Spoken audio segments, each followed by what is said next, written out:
శ్రీమాత్ర నమః. నమస్తేనండి. ఆ లలితా పరమేశ్వరి అమ్మవారి ఆశీస్సులు మనందరిపైన ఉండాలని సదా కోరుకుంటున్నాను. హిందూ మతంలో శరత్ పూర్ణిమకు ప్రత్యేక ప్రాధాన్యత ఉంది. వర్షాకాలము మరియు చలికాలంలో కలిసి వచ్చే రోజు శరత్ పూర్ణిమ లేదా పౌర్ణమి. ఈ రోజున చంద్రుడు అమృతం వర్షము కురిపిస్తాడని నమ్ముతారు. ఈ శరత్ పూర్ణిమ నాడు చంద్రుడిని పూజించడం వలన ఆరోగ్యవంతమైన శరీరాన్ని సాధించడంలో సహాయపడుతుంది. అదనంగా లక్ష్మీదేవిని పూజించడం కూడా ఈరోజు చాలా ప్రభావితం చేస్తుంది. పురాణాల ప్రకారము ఈ రోజున లక్ష్మీదేవి జన్మించింది. ఈరోజు అష్టలక్ష్మిని పూజించడం వల్ల మనకు సంపద మరియు శ్రేయస్సు కలుగుతుంది. భారతదేశంలోని కొన్ని ప్రాంతాల్లో ఈ రోజును సంపద యొక్క దేవత అయిన లక్ష్మీదేవి పుట్టినరోజుగా పిలుస్తారు. కొన్ని పురాణాల ప్రకారము లక్ష్మీదేవి ఈ రాత్రి మనుషుల పనులను చూడడానికి భూమిపైకి వస్తుందని, శరత్ పూర్ణిమ రోజున చంద్రుడిని ఆరాధించే వారికి ఆరోగ్యము, సంపద మరియు ఆనందం లభిస్తాయని నమ్ముతారు.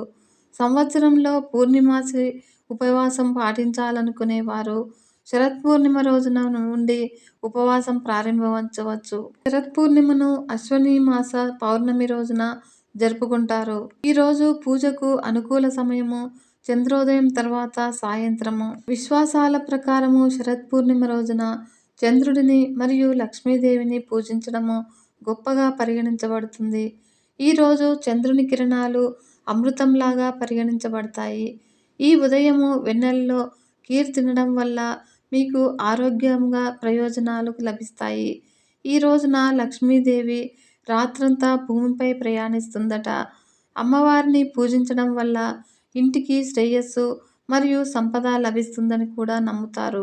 దీపావళికి ముందు శరదృతువును లక్ష్మీదేవిని పూజించడానికి అత్యుత్తమైన రోజుగా భావిస్తారు. ఈ శరదృతు పూర్ణిమ రోజున చంద్రకిరణాలు శరీరము మరియు ఆత్మను పోషించే కొన్ని వైద్య లక్షణాలను కలిగి ఉంటాయి. అందువల్ల భారతీయ సంప్రదాయం ప్రకారము ఈ రోజున పౌర్ణమిలో ఆవు పాలు, బియ్యము మరియు చక్కెరతో తయారు చేసిన ఒక ప్రముఖ భారతీయ వంటకమైన కీర్ని తయారు చేస్తారు. ఉదయం ఈ అన్నము, కీర్ కుటుంబము ఆనందంతో తింటారు. గుజరాత్లో శరత్ పూర్ణిమను శరద్ పూనం అని మరియు వంతెన ప్రాంతంలో రాస్ పూర్ణిమ అని పిలుస్తారు. దేశంలోని అనేక ప్రాంతాల్లో శరత్ పూర్ణిమను కోజాగర పూర్ణిమగా జరుపుకుంటారు. ఇక్కడ భక్తులు లక్ష్మీదేవిని పూజించేవారు కోజాగర ఉపవాసాన్ని కౌముది ఉపవాసం అని కూడా అంటారు. అయితే చందమామ గురించి ఇస్రో సైంటిస్టులు చేపట్టిన చంద్రయాన్-3 ప్రయోగము తొలి దశ సక్సెస్ కావడంతో ఇప్పుడు అంతటా చంద్రుడి గురించే చర్చ జరుగుతోంది. నిజంగా చంద్రుడు ఎవరు? చందమామపై ఏముంది? అందరూ చందమామను చూడవచ్చునా అనే ఆసక్తికరమైన అంశాలు తెరపైకి వస్తూనే ఉన్నాయి. ఇదే క్రమంలో చంద్రుని గురించి పురాణాలు, వేదాలు ఏం చెబుతున్నాయన్నది కూడా ఇంట్రెస్టింగ్గా మారింది. అసలు చందమామ పేరేంటి? ఫ్యామిలీ వివరాలను కొంత సమాచారం కనిపిస్తుంది. సంస్కృతంలో చంద్ర అంటే వెలిగేది అని అర్థము. చంద్రుడి గురించిన ప్రస్తావన పురాణాల్లోనే కాక వేదాల్లోనూ, ఉపనిషత్తుల్లోనూ, వేదాంగాల్లోనూ కనిపిస్తుంది. చంద్రునికి సోమ అనే పేరుతో పాటు శశి, ఇందు, అత్రిసుత, నిశాకర, ఓషధీపతి, తారాధిప అనే పేర్లు కూడా ఉన్నాయి. అయితే సోమ అనే పేరును ఎక్కువగా వేదాల్లో మాత్రమే ఉపయోగించడం జరిగింది. సోమ అంటే మత్తును కలిగించే ద్రవ పదార్థం అనే అర్థం వస్తుందని పురాణాల్లో కనిపిస్తుంది. వేదకాలంలో ఇటువంటి సోమరసాన్ని తయారు చేసుకొని తాగేవారని, ఇది ఒక రకమైన అమృతం లాంటిదని కూడా పురాణాలు వెల్లడించాయి. అయితే ఔషధాలకు కారకుడు, అధినేత చంద్రుడని కూడా పురాణాలు చెబుతున్నాయి.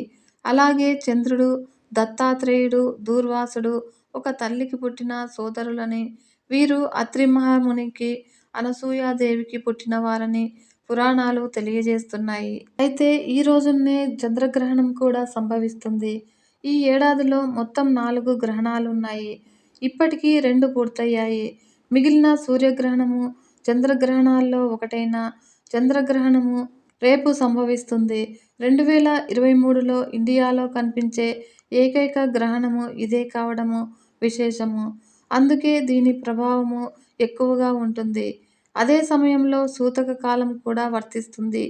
సూర్యగ్రహణము, చంద్రగ్రహణము రెండూ అక్టోబర్ నెలలోనే వచ్చాయి.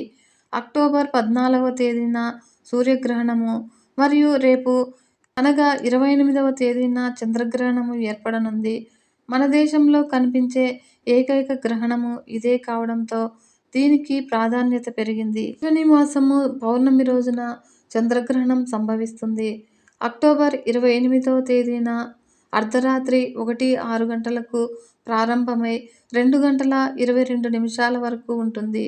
అంటే 1 గంట 16 నిమిషాలు గ్రహణ సమయము. దీన్ని అంశిక చంద్రగ్రహణంగా పిలుస్తారు. చంద్రగ్రహణము సూతక కాలము 8 గంటల ముందే ప్రారంభమై మన దేశంలో కనిపించదు.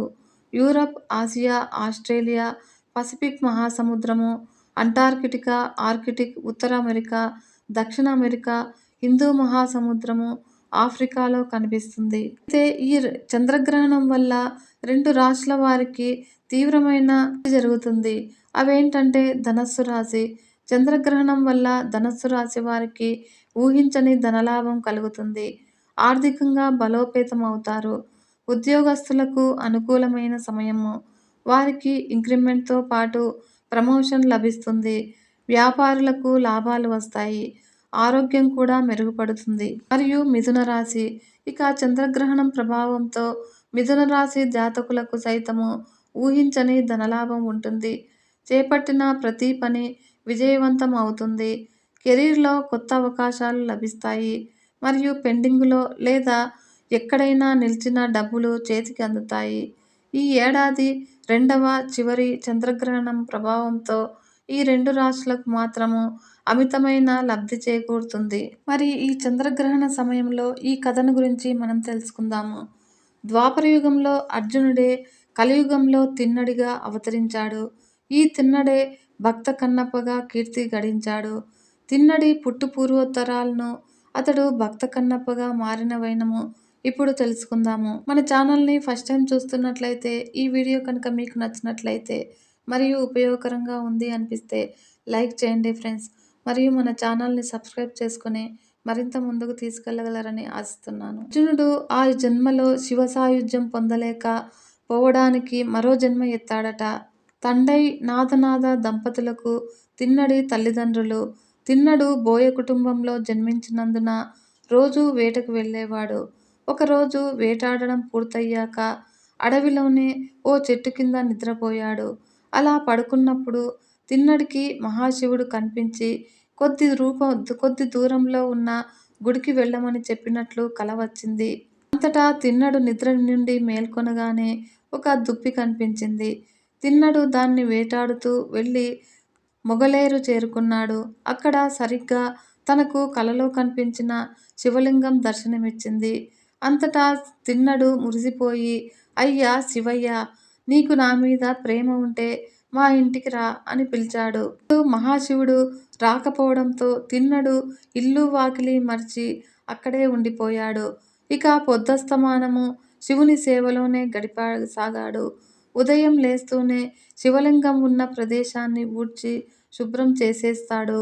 నోటితో నీళ్లు తెచ్చి శివలింగానికి అభిషేకం చేస్తాడు. చేతుల్లో పట్టినవన్నీ బిల్వపత్రాలు తెచ్చి లింగానికి అలంకరిస్తాడు. వేటాడి తెచ్చిన మాంసాన్ని నైవేద్యంగా సమర్పిస్తాడు. ఇలా ఉండగా అదే ఊరిలో ఉన్న శివగోచార అనే భక్తుడికి తిన్నడి తీరు తెన్ను నచ్చలేదు. నోటితో నీళ్లు తెచ్చి శివలింగం మీద పోయడము, మాంసాహారము నైవేద్యంగా పెట్టడము అంతా జుగుప్సగా కల్పించింది. మహాశివ, ఈ విపరీతాన్ని నేను చూడలేకపోతున్నాను. పాపముని చేసే పనులను చేయడమే కాదు, చూడటము ఘోరమే.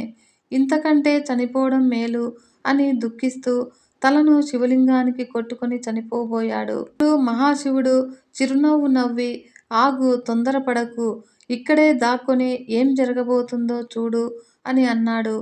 శివగోచారుడు మహాశివుడు చెప్పినట్లే చేశాడు. శివలింగం చాటున వెళ్ళి నిలబడ్డాడు. అప్పుడే నోటితో నీళ్లు తెచ్చిన తిన్నడు ఎప్పటిలాగే శివలింగానికి అభిషేకం చేశాడు. బిల్వపత్రాలతో అలంకరించి మాంసాన్ని నైవేద్యంగా సమర్పించి పూజ చేశాడు. అయితే శివుడు తనకు పెట్టిన నైవేద్యాన్ని ఆరగించలేదు. ఎందుకిలా జరిగింది? శివుడు తనను తిరస్కరిస్తున్నాడా అనుకొని బాధగా చూశాడు తిన్నడు. తీరా చూస్తే శివుడి కంటిలో నుంచి కన్నీరు కారుతోంది. అలా రుద్రుని నేత్రంలో నుంచి కన్నీరు కారడము తిన్నడు భరించలేకపోయాడు. తిన్నడు పరిగెత్తుకుంటూ వెళ్ళి ఔషధ మొక్కల ఆకులు తెచ్చి రాతి మీద నూరి దానితో కంటికి కట్టాడు. తీరా చూస్తే రెండో కంటి నుండి రక్తం కారుతోంది. ఇక తిన్నడు సహించలేకపోయాడు. బాణంతో తన కన్ను తొలగించి మహాశివునికి అమర్చాడు.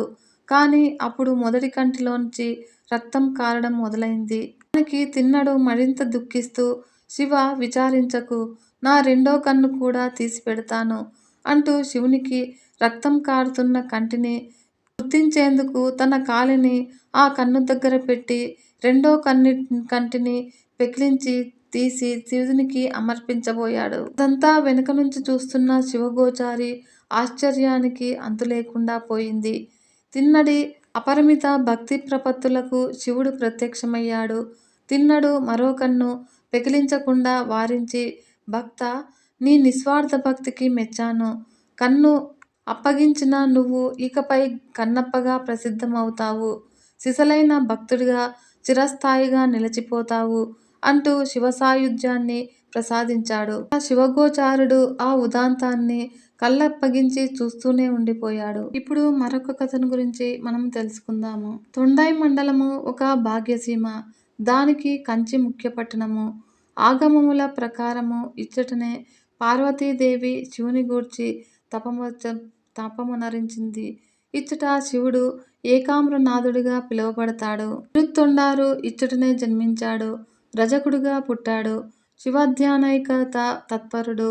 శివభక్తులను ఆరాధించేవాడు, సేవించేవాడు. వారి ముఖాల్ని చూసి వారల అవసరములు గుర్తెరిగి వాళ్లకు సహాయము అందించేవాడు.